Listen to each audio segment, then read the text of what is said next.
मोला भैया बारा के ते छोड़ दे बेका मोला बगी बना के ते छोड़ दे बेका।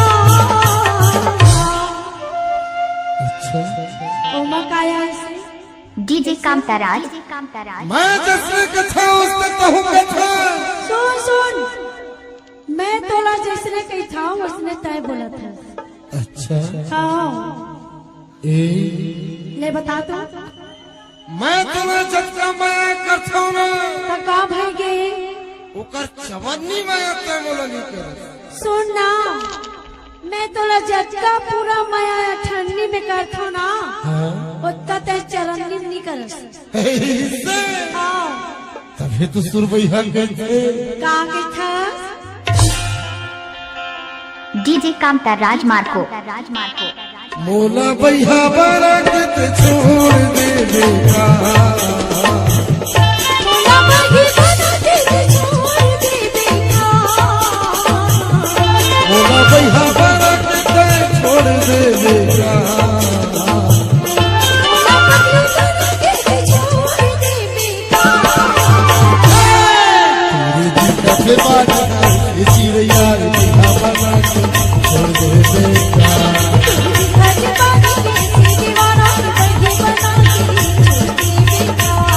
मोला भैया बारा के ते छोड़ दे बेका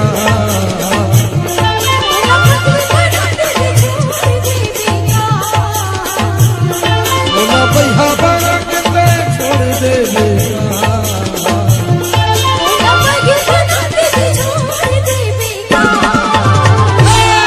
तेरी दिक्कत बात है इसी यार भैया बना के छोड़ दे बेका।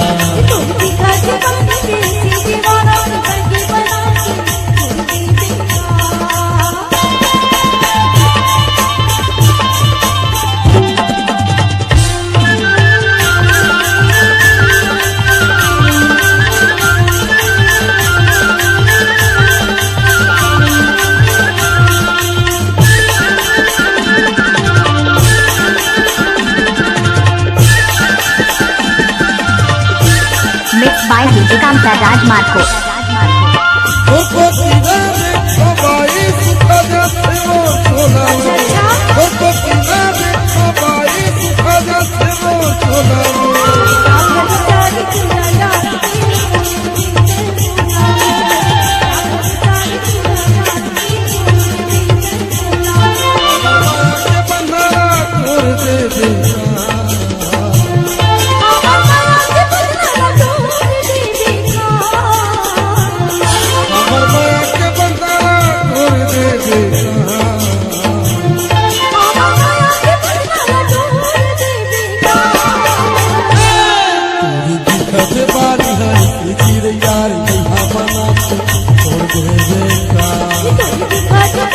डीजे कामताराज मार्को साउंड मनिया।